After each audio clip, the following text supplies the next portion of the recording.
I never saw it coming. I had no idea my life was about to be flipped upside down. No clue that everything I thought was solid and true was a lie. I'd spent almost 8 years with Sam, and I trusted her. Believed her when she said she was there for me, that we were a team. But that morning, everything shattered. It was supposed to be just a regular day. I had a meeting at work, and Sam was seeing her therapist, Dr. Nathan Clark. She'd been going to him for a few months now, trying to work through some of her personal stuff, as she put it. I didn't think much of it. She said it helped, and if it made her feel better, I was all for it. We'd been married long enough for me to know she had her issues, but I always thought we could handle them together. I came home early that day, maybe to surprise her. I wasn't expecting anything, not really. But when I walked into our living room, I noticed something strange. The door to her office was open, and I could hear voices, low, muffled voices. I assumed she was on the phone with someone, maybe a client or a friend. But then I heard Dr. Clark's voice clear as day, and I froze. He wasn't just talking though. He was laughing. And Sam was laughing too. I shouldn't have gone further, but I couldn't stop myself. I followed the sound, creeping quietly toward the office. I just wanted to make sure everything was okay. But what I saw, what I walked into, I'll never forget it. Sam was sitting across from him on her office chair, her legs crossed, leaning in toward him. He was standing close by, his hand resting on the back of her chair, a look on his face like he was too comfortable in her space. They didn't notice me at first. I stood there in the doorway, my heart racing in my chest, unsure if I should walk away or confront them right then. The moment I finally spoke, Sam jumped. "John, you're home early," she said, her voice too high-pitched, too fake. She pushed her chair back too fast, like she was trying to get away from him, but I noticed the way she avoided looking at me. Dr. Clark turned around, a smile plastered on his face. But I saw the glint in his eyes, the same look you get when you've been caught doing something you know you shouldn't. "John, I didn't expect you back so soon. I was just helping Sam work through some things," he said. But his words didn't feel right. They didn't feel genuine. Sam stood up then, walking toward me with a strange kind of urgency. "It's not what you think," she said, shaking her head like she was trying to convince herself. "I've been seeing Nathan because I've been struggling. It's not what you think, okay?" But it was exactly what I thought. I could see it in her eyes, the guilt written all over her face. She was lying. And as much as I didn't want to believe it, I couldn't ignore what was right in front of me. I just stood there, numb, my stomach in knots. My mind was racing, trying to make sense of what was happening, trying to convince myself this couldn't be true. But the truth was right there, hanging in the air. The word Sam said next sealed it for me. "We've been talking about this for a while now, John. I needed someone to talk to, and Nathan's been helping me. You know how hard things have been for me. With everything going on at work, with everything in our relationship. You haven't really been there for me lately." Her words cut deep, deeper than anything she could have imagined. "I haven't been there for her," I repeated under my breath. But that wasn't the problem. The problem was that while I was here, working hard and trying to keep things together, she was over there, letting this man get too close. And I had no idea. Sam kept talking, rambling on about how everything was complicated, how she felt lost, and how Nathan was helping her find herself. But I couldn't hear her anymore. I couldn't process her words. My chest was tight, my hands clenched into fists at my sides.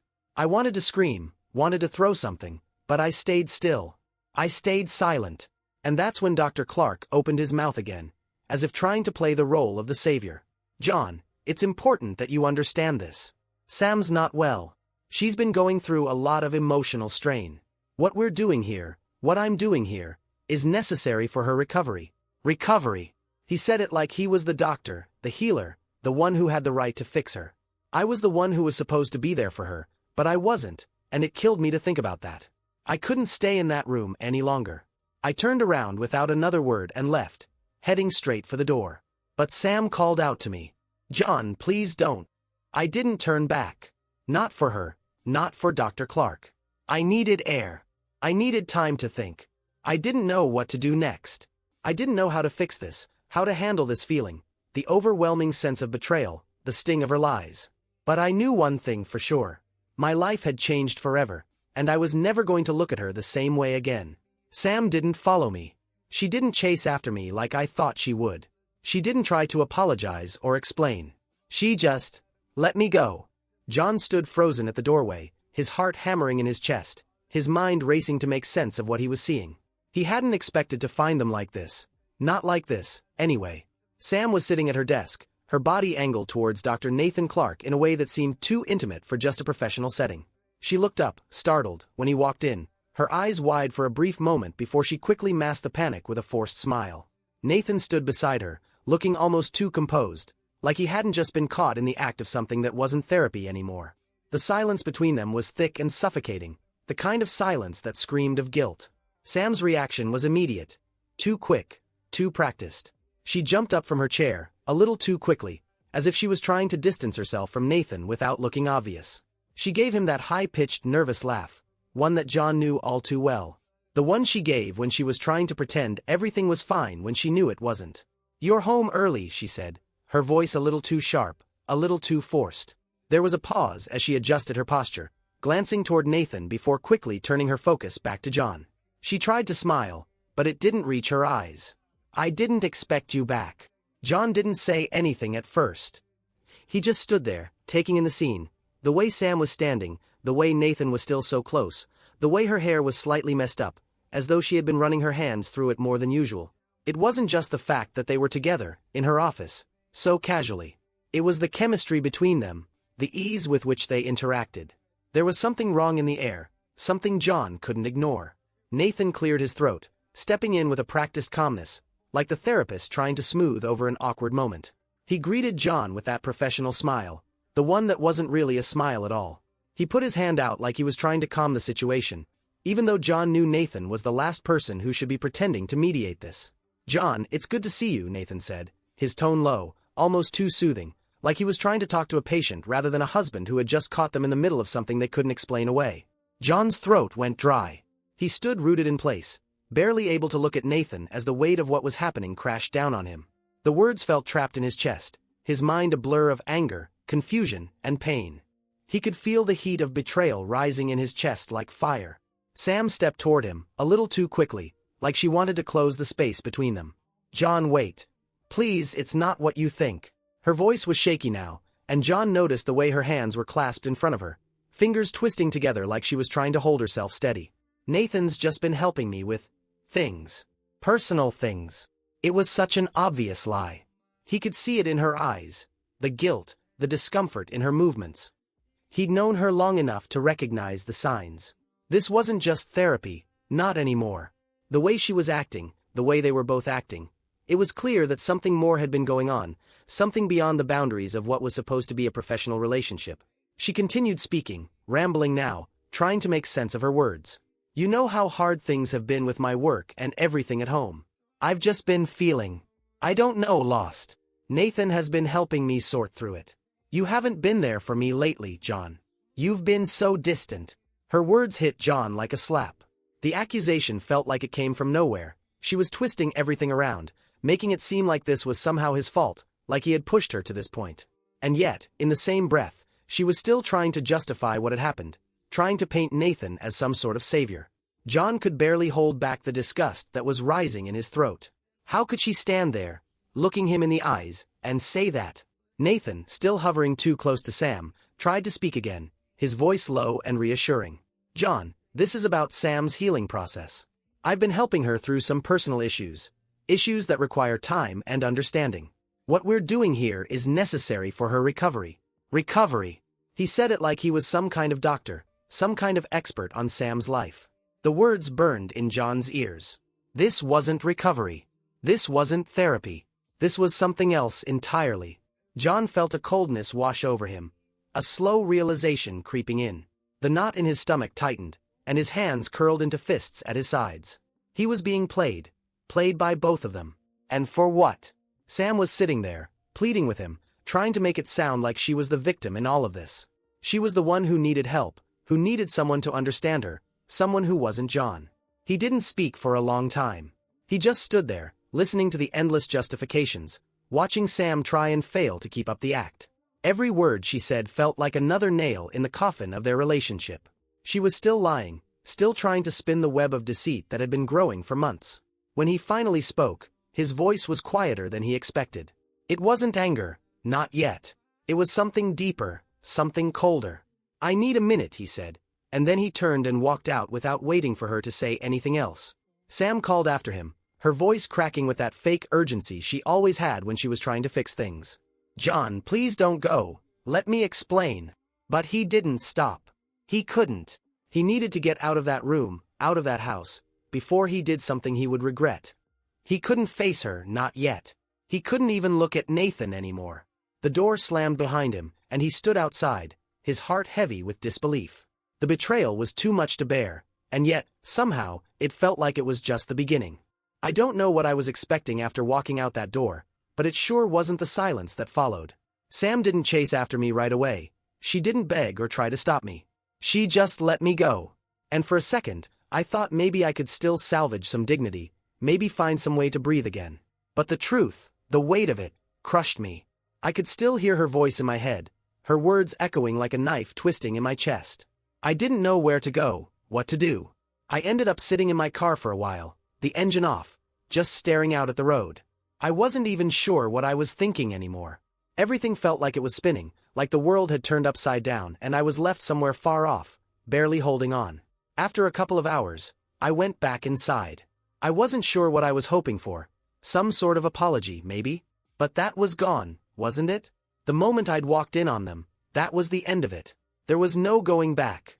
Sam was sitting on the couch when I walked in. She was curled up in a blanket, like she was trying to hide or protect herself from what had just happened, but it wasn't enough. The guilt was all over her face, and there was no escaping it. "John, I need to talk to you," she started, and her voice was softer now, quieter, but still that same pleading tone. I didn't say anything. I just stood there, waiting. "I'm sorry," she continued, her words spilling out fast like she couldn't get them out quick enough. "I never wanted this to happen. I didn't mean for it to go this far, but you," she paused, her voice catching like she was afraid of what was coming next. "You've been so distant lately, John. I've been trying to get your attention for months, but you're always at work, or out with friends, or I don't know, just somewhere else. I was feeling so alone." Her eyes were wide, pleading, like she thought I would understand. She made it sound like I was the one to blame. And maybe I had been distant at times, but how could she even suggest that this was somehow my fault? How could she excuse what she had done because she was feeling alone? She wasn't alone. She had him, Dr. Nathan Clark. "I've been going through so much, and you just didn't see it. I needed someone who would listen, someone who would be there for me," she said, her voice breaking now as if the floodgates had finally opened. "Nathan was there when I needed him. He's been helping me work through everything." Her eyes searched mine, like she expected me to feel sorry for her. Like I was supposed to understand, to just forgive her because she'd been struggling. But I couldn't do that. I couldn't just swallow it. Not after everything. "Sam," I finally said, my voice rough. "I don't even know who you are anymore." She flinched, and I could see the shame hit her, but it was too late. The words were out, and the weight of them hung heavy in the room between us. It wasn't just the affair. It was everything. All the little lies, all the moments she'd chosen him over me, all the times she'd smiled in my face while keeping secrets behind my back. "You don't get to blame me for this," I told her. "You chose him. You knew what you were doing. Don't try to turn this around on me." Sam took a deep breath, like she was trying to calm herself. She wiped at her eyes, though I wasn't sure if she was more upset for her own guilt or for how badly she'd miscalculated everything. She tried again to explain, to soften the blow. "I never meant to hurt you, John. You've been working so hard, and I didn't know how else to handle it. Nathan helped me see things differently. Things differently. The only thing I saw clearly was her betrayal. There was no explaining that away." She stood up and walked over to me, trying to close the gap between us, but I stepped back.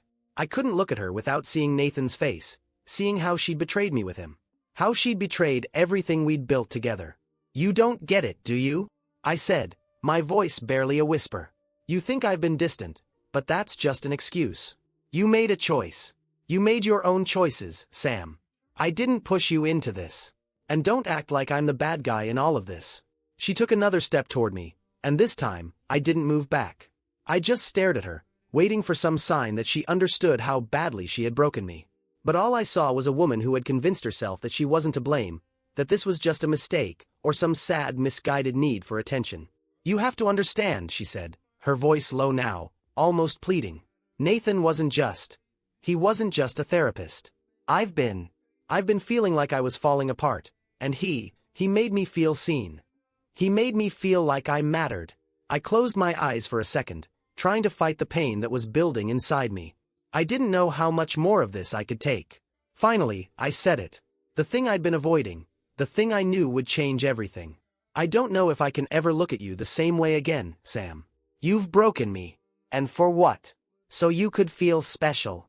She looked at me, her eyes wide, like she couldn't believe what I was saying. But I meant it. I had to. Because if I didn't, I'd be letting her do this to me all over again. I turned away from her and walked out of the room. This time, she didn't try to stop me. She didn't even call after me. I could hear her sobbing behind me, but it didn't matter. Nothing mattered anymore. Not the explanations, not the apologies. All I could feel was the weight of her lies, heavy in my chest, suffocating me. And I knew, deep down, that nothing would ever be the same again. I didn't sleep much that night. I didn't sleep at all, really. Sam was in the bedroom, curled up in bed like nothing had happened. But I couldn't be in there with her, not after everything. I didn't even want to be in the same house. But where was I supposed to go? The couch felt too small, too cramped. I could hear her moving around in the bedroom, shuffling sheets, maybe wiping her eyes, like she still wanted to cry, but didn't know if she had the right to. Maybe she was still wondering what kind of person I'd become, what I was going to do next. I just lay there, staring at the ceiling, feeling the kind of loneliness I'd never felt before. It wasn't just that she had cheated, it was the fact that, somewhere along the line, she had stopped caring about me. About us. All those late nights I'd spent at work or out with friends weren't the problem. The problem was that she had already checked out of the marriage long before the affair. And in some twisted way, it was like she needed me to fail, needed me to stay distant, so she could justify what she had done. I wanted to scream, to lash out. I wanted to burn everything down. But I was too exhausted, too numb. It didn't feel like I was in control of anything anymore. She was still my wife, still the woman I'd promised to spend my life with, but that person I trusted, the one I thought I knew, felt like a stranger now. Every time I closed my eyes, I saw her face, but it was different. I could only picture her with Nathan. The image kept repeating in my mind like a bad song, and I couldn't make it stop. The next morning, Sam tried to act like nothing had changed. I could hear her moving around in the kitchen, the sound of the coffee maker running, the clink of dishes. I didn't move from the couch. My body felt too heavy. Part of me wanted to confront her, to demand an explanation, to make her feel as guilty as I felt. But I wasn't sure I cared anymore. She came into the living room with her coffee, sitting down on the arm of the couch like nothing was wrong. "I've been thinking," she said, her voice soft, too soft. "Maybe I was wrong. I know what I did was awful. But we can fix this. I'm sorry, John. I want to fix this." It was like she was still talking about a small mistake, like a bad argument or a forgotten anniversary. The way she was phrasing it made it sound like something we could just brush aside. But this wasn't something you just fixed. This was a whole new level of broken. I didn't even know if I wanted to fix it anymore. I didn't answer right away. I just stared at the TV, my eyes unfocused, the sound of her voice filling the space between us. "You don't get it," I finally said. "You chose him, Sam. You were looking for something I couldn't give you. And now, all of a sudden, you're sorry? You don't get to do this. You don't get to act like everything's fine." Her face fell, but she didn't move. She just stared at me like she was waiting for me to come around, like if she said the right thing, if she made the right gesture, everything would go back to how it was. She kept trying, saying that she never meant to hurt me, that she'd been under so much stress, and Nathan was just there to listen. But I was done listening. "You don't even get it, do you?" I shook my head. "This isn't about stress or therapy. This is about you not caring enough to be honest. About you being too weak to face the problems in our marriage. You went to him instead of me." She flinched, her face turning pale, but still, she didn't leave. She stayed there, like she was hoping something would click in me, like some piece of me would give in and say, "Okay, I forgive you." But that part of me was gone now. For the first time, I really looked at her. And she was still my wife in name, but I didn't see her as that anymore. She was someone else. Someone I didn't recognize. There was no warmth in her smile anymore. No familiarity in the way she touched my arm. There was just guilt, and not enough of it. Not nearly enough. Sam kept talking. She said she was committed to working on things, that she was done with Nathan, that she wanted to make things right with me. But I could see it in her eyes. She didn't want to lose me, not because she loved me, but because she wasn't done with what she'd started. She wasn't ready to face the truth, and I wasn't sure I was ready to forgive her. I need some space, I told her. My voice was firm now, more sure of itself than it had been last night. I don't know what I'm doing yet, but I can't pretend this is normal. Her eyes welled up. John, please don't. I'm not going to beg you to change, Sam. I cut her off, my words sharp now, like I was finally waking up. I'm not going to pretend that we can just erase what you've done. You broke this, and I can't just put it back together with a couple of apologies. There was a long silence. I could feel her pain, but I didn't feel sorry for her. Not anymore. She'd made her choice, and now she was going to deal with the fallout. I got up and grabbed my jacket, walking past her without saying another word. I wasn't sure where I was going, but I had to leave. I needed to breathe. I needed to clear my head. I could hear her calling after me again, but I didn't stop. I couldn't stop. Not this time. I was done waiting for her to decide what she wanted. Now, it was my turn to decide. The days that followed felt like a blur. Sam kept trying, sending me texts, leaving me voice messages, leaving notes around the house like I would somehow miss the huge effort she was putting in to make things right. But I couldn't stand the sight of her, not like this, not anymore. I couldn't even look at her without imagining what had been happening behind my back. I'd sit in silence at the kitchen table, my eyes drifting to her phone on the counter, knowing that she was still seeing him, still talking to him. The thought gnawed at me, and I knew, deep down, that I had to make a choice. If I didn't do something, if I didn't make her feel the weight of what she had done, then I was just another fool letting her get away with it. But I wasn't a fool. Not anymore. And I wasn't going to let her get away with this. So, I started thinking about what I could do. I knew I couldn't just walk away. No, I wasn't that strong. I wasn't going to leave and let everything she'd done slide. I wanted to make her feel it. Feel the way I felt. Betrayed, broken, alone. I wanted her to understand what it was like to have everything you thought was real torn apart by lies and secrets. But I wasn't going to do it in the way she probably expected. I wasn't going to scream, or yell, or throw her out of the house. No, I wasn't going to give her that satisfaction. She wasn't going to get to say I was the crazy, angry husband who lost it. I was going to hit her where it hurt the most, where it would make her feel the consequences of her choices. So, I started with Nathan. I'd seen the way he looked at Sam. I knew that smile of his, the one that was too smug for a therapist. He was more than just a man doing his job. He was a man who saw an opportunity in my wife's vulnerability, and he took it. He betrayed his profession, his ethics, and most of all, he betrayed me. So, I decided I was going to make sure he paid for that. I wasn't going to let him continue practicing or get away with what he'd done. I spent the next few days gathering everything I could on Nathan. I wasn't a private investigator, but I knew how to find things when I needed to. I knew where to look, who to talk to, and what kind of dirt would get someone like him in trouble. It didn't take long before I had everything I needed.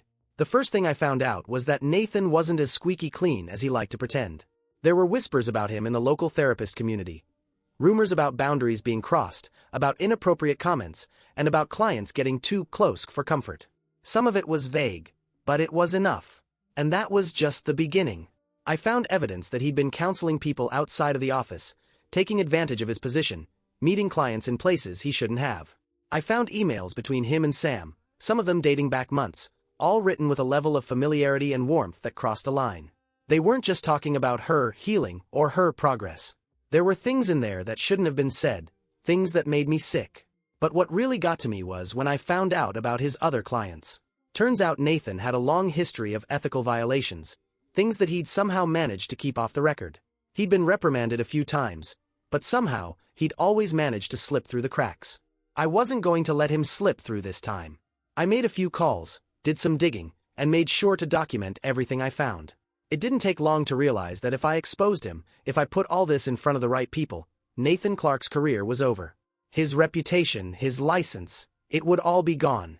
And that thought felt good. It felt like justice. I didn't stop there. No, I was just getting started. I had Sam's family to think about. They needed to know what their precious daughter had been doing. They needed to understand who she had become. I thought about the time we'd spent together, the Christmas dinners, the holidays, the way they had always looked at me like I was the good guy. I wasn't going to let them go on believing that their daughter was innocent. They needed to know the truth. So I started making phone calls. I made sure to drop just enough hints, just enough details to get their attention. I didn't go straight for the full blow.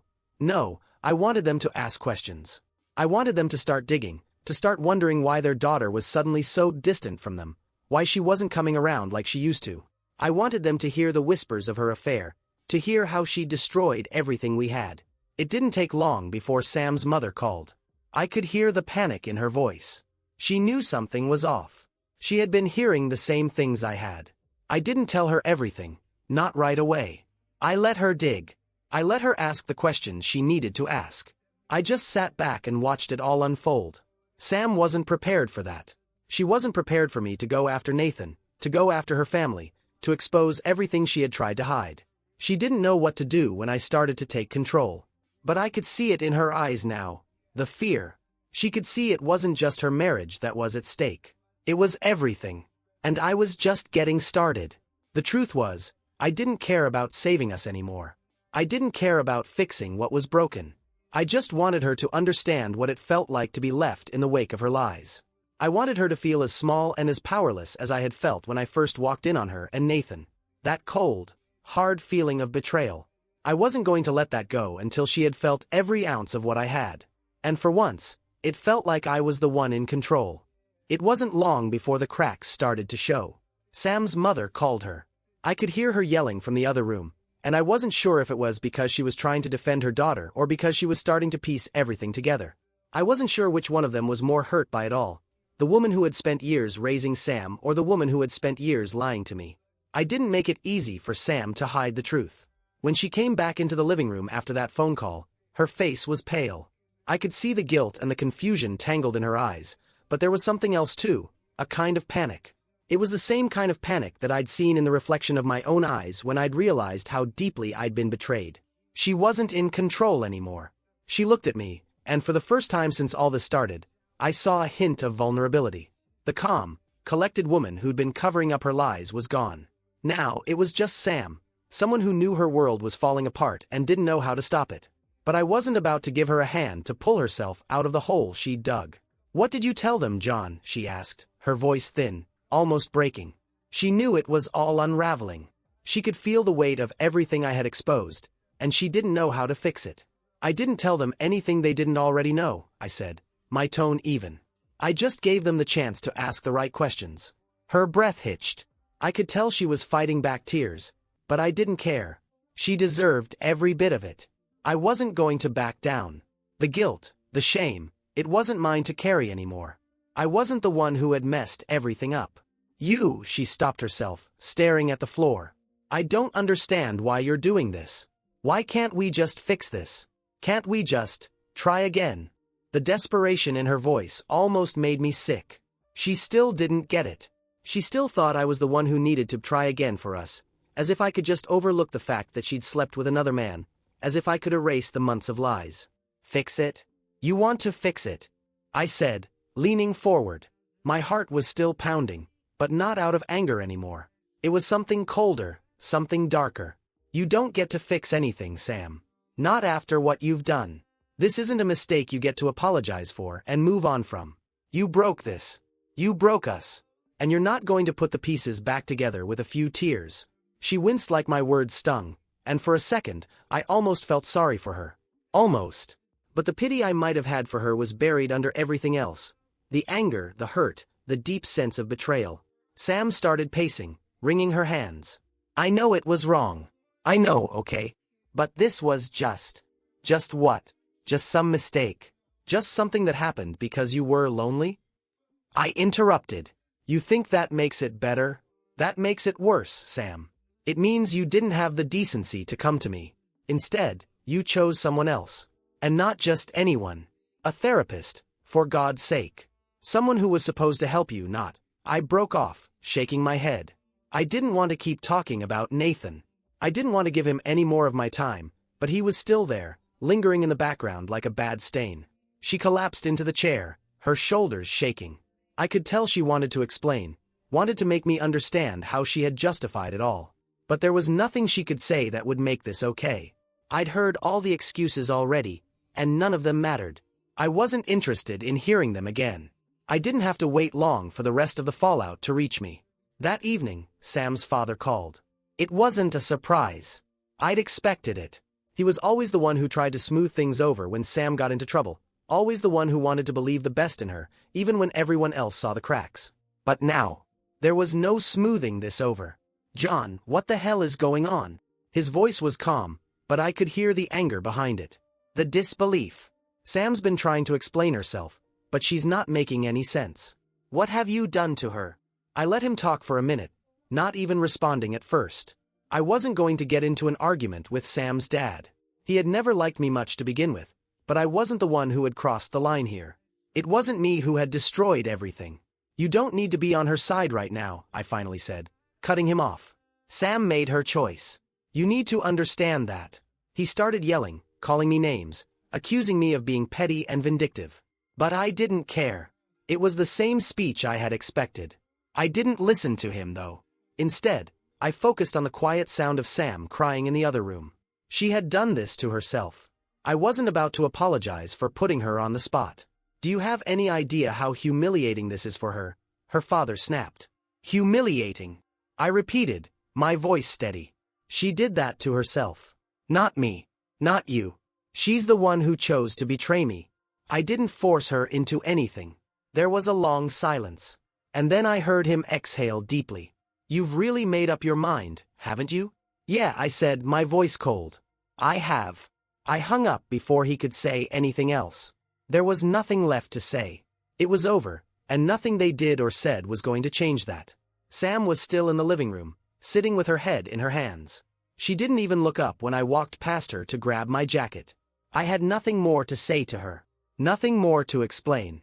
She could cry, she could beg, she could try to make it right, but none of it mattered. I didn't care about us anymore. I didn't care about salvaging the wreckage of our marriage. I cared about making sure she felt every ounce of the damage she had done. I wasn't done with her yet. The next few days felt like the calm before a storm. Sam stayed holed up in the house, trying to plead her case to anyone who would listen. Her family, her friends, even some of the people from the few places we'd gone together over the years. She needed someone to support her, someone to make her feel less guilty about what she'd done. But it didn't matter. The guilt wasn't going to just go away with a few words. And there was something darker brewing in me. I wasn't interested in patching things up with her. No, I was done with playing the role of the hurt husband. Now, I was playing a different game. I started pushing harder on Nathan. I'd already gathered enough about him, but I wanted to make sure I didn't miss a single crack. I didn't want to just ruin his reputation. I wanted to destroy his career. I wanted to expose every single dirty detail of what he had done, from the unethical behavior to the professional violations. I didn't care about the mess it would cause. It wasn't about him anymore. It was about me and Sam, and the destruction she'd caused in my life. One afternoon, I finally took the plunge. I drove to Nathan's office, and I sat outside for almost an hour, just watching. I knew this was the moment I'd been waiting for. No more half measures, no more careful plans. It was time to pull the trigger. Nathan was always careful about his schedule, but I knew exactly when his last patient of the day would be finishing up. The office building was quiet, and I could see him through the window, going over his notes. There was no one else in sight. He didn't even notice me standing there, staring at him. And in that moment, I felt something cold inside me, a calm that came with knowing I was in control. I walked inside like I was just another patient. The receptionist didn't even glance up from her desk. Nathan's office door was slightly open. I knocked once before stepping inside. When Nathan looked up, he froze. There was a split second where I saw the recognition in his eyes, the awareness that something was wrong. He stood up too quickly, almost knocking his chair over. "John, what are you doing here?" I didn't answer right away. I just stood there, watching him, feeling that bitter sense of satisfaction spread through me. This was it. "I think it's time we talk," I said, my voice as flat as it's ever been. Nathan didn't say anything, but I could see him calculating. He knew what I was here for. He knew why I was standing in front of him, looking like I'd come to take everything from him. I could almost see his mind racing for a way out, but there was no way out of this. Not for him. I handed him a folder, thick with the evidence I had collected. His professional violations, his inappropriate emails with Sam, and the other things I had uncovered, things that no one would ever expect from a trusted therapist. He took it with shaking hands, scanning through the pages, his face draining of color as he saw exactly what I had on him. "What is this?" he stammered, his voice faltering. "Your career is over, Nathan. You knew what you were doing. You knew exactly what you were doing when you crossed those lines with my wife, and now you're going to pay for it." His eyes darted back to mine, a look of panic now crossing his face. "John, listen, I didn't mean for any of this to happen. Sam, she came to me for help. It was just a few sessions. It's not what you think. Save it." I cut him off, my words biting. "You knew exactly what you were doing. You took advantage of her. You violated every rule you've sworn to uphold, and now you're going to pay the price for it. You and her both." I stepped closer, watching him squirm as he tried to get his thoughts together. But there was no way he was getting out of this. I'd made sure of that. "I'm going to report this to your licensing board. I'm going to make sure the people who actually care about ethics know exactly what you've been up to. You'll never practice again." He didn't argue anymore. He didn't try to deny it. I could see the fear in his eyes as the weight of what was happening hit him. His whole world was crumbling around him, and I was the one who had the power to bring it down. "I'll make it go away," he said quickly, his voice almost pleading. "We can settle this. We don't need to get anyone involved. Please, I can fix this. Just let me handle it." "Handle it? You think you can fix this?" I laughed, shaking my head. "You've ruined yourself, Nathan. And now, you're going to burn. You can't hide from this." He looked like he was about to say something else, but I didn't give him the chance. "I've already contacted the board," I said flatly, standing up straighter. "And the moment I walk out of this office, you'll be receiving a complaint. And the moment that happens, your license is gone. Your career is gone." I stood there for a second longer, letting the weight of it all settle in. Nathan was a broken man, and I didn't care. He deserved every bit of it. Before I walked out, I turned back, glancing at him one last time. "I'm doing this because of you. But mostly, I'm doing it because of her. My wife. She's not the woman I thought she was. But you've proven to me that there's no one left to trust. So now, I'm going to make sure everyone sees you for who you really are." And with that, I left, not looking back. Not once. But I knew, deep down, this was just the beginning. The more I thought about it, the more it became clear that I wasn't done with Sam. She would pay too. It wasn't just Nathan who had to feel the consequences of their actions. No. This was going to be a full reckoning, and Sam was going to face it head-on. She didn't get to walk away from this unscathed. It was time to finish what I had started. The next few days passed in a blur. Sam seemed to withdraw more, retreating into herself. I don't know if it was guilt or fear or some mix of both, but she stopped trying to talk to me. For once, the house was quiet. Too quiet, like a storm was brewing just under the surface. She could barely look me in the eye when I passed her in the hallway. I knew it wasn't over, though. Sam was a fighter when she needed to be, and I'd seen that side of her before. But this time, she wasn't fighting for us. She was fighting for something else. Herself. What I didn't expect was what came next.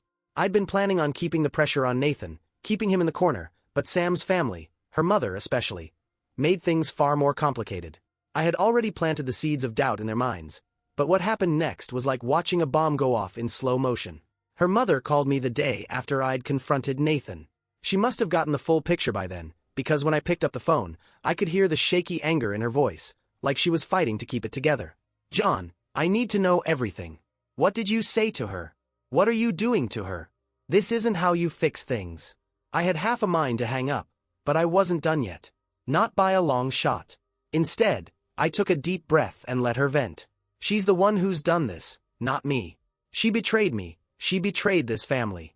And now she wants to fix it by pretending nothing happened. You think I'm supposed to just forget all of this? To let it go? She's your wife. You're supposed to work through it, John, not tear her down. Tear her down. I almost laughed at that. Who had torn whom down here? It wasn't me who had chosen to sleep with another man. It wasn't me who had given my trust away like it was nothing. She betrayed me, Carol. She's the one who's destroyed us. And if you don't see that, then maybe you've got more blind spots than I thought. Her silence on the other end told me everything I needed to know. She wasn't just disappointed in Sam. She was scared. Scared that her daughter's dirty laundry was being aired. Scared that everyone in the family was going to find out just how deeply Sam had sunk. And she wasn't ready to face that. Sam was her little girl, the one who could do no wrong, the woman who had always been perfect in her eyes. But now, I was the villain. Carol didn't hang up, but she didn't respond either. She let out a long sigh, sounding older than I remembered. I could hear the quiet desperation in her voice when she finally spoke again. "You're killing her, John. If you want her to feel the weight of her actions, fine. But you're tearing this family apart in the process. And I won't stand by and watch you destroy everything." I almost felt bad. Almost. But then I thought about what Sam had done, what they had both done, and I realized in that moment that I couldn't care less about what they thought. They didn't understand the depth of it. They didn't understand the destruction they had caused. "Maybe everything needs to be torn apart," I said coldly. "Maybe the only way to fix this is to watch it burn and let her see exactly what she's done." I heard her take in a shaky breath. "So, what now? What more are you going to do?" "I'm going to tell everyone, Carol. I'm going to make sure Sam's family knows exactly who she's become. She needs to own this. She's not walking away from this like she always does when things get hard.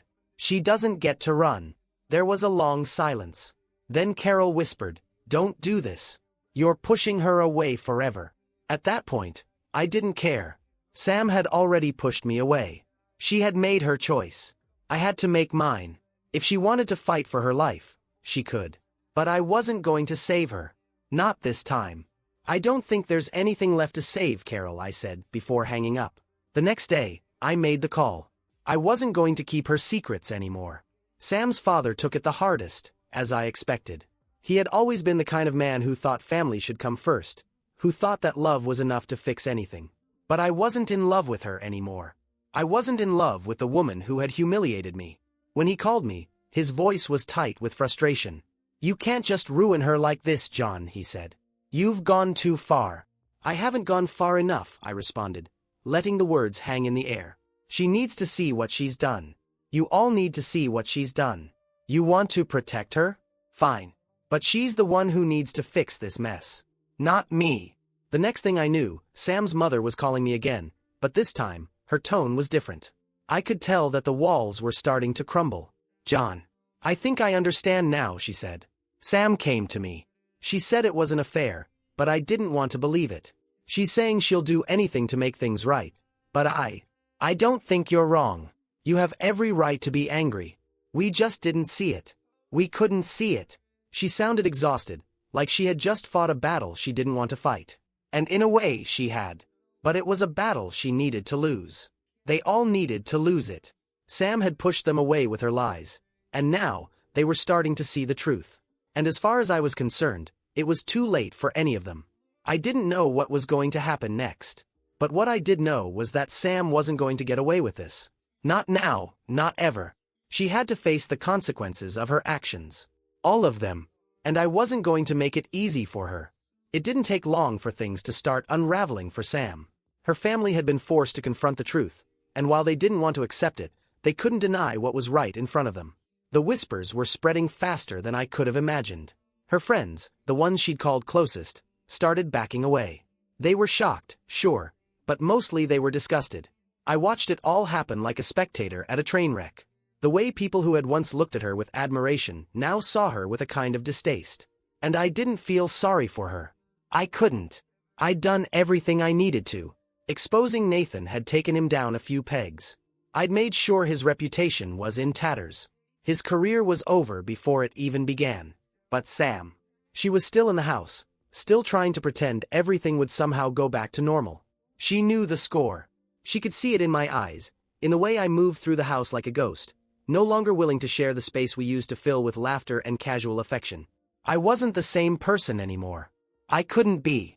The man who used to kiss her on the forehead before bed had been replaced by someone colder, someone who couldn't forget what she'd done. But that didn't stop her from trying. It was late one night when I came home from running errands. Probably the first time I'd left the house for more than a few hours in weeks, and she was there, sitting on the couch in the dark.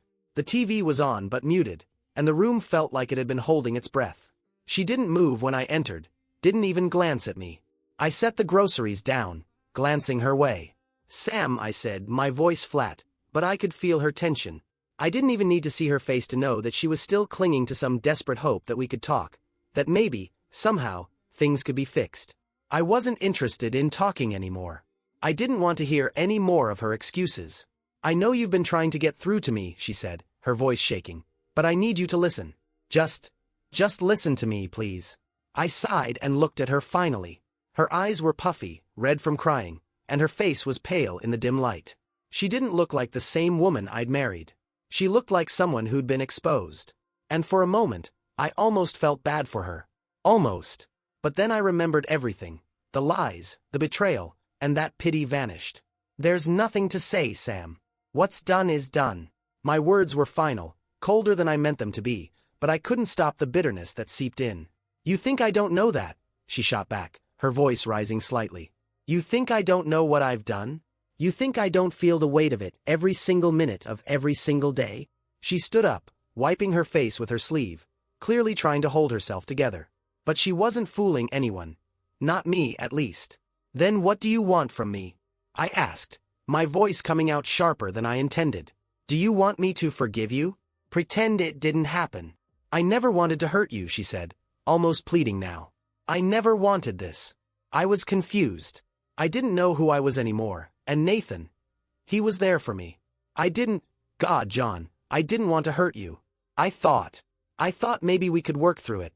But I was wrong. I was so stupid, and I hate myself for it. I hate myself for what I did. Her voice cracked, and I could see the tears threatening to spill over, but I didn't move. I didn't reach for her. I was done with the tears. I was done with the apologies. They didn't change anything. They didn't fix what was broken.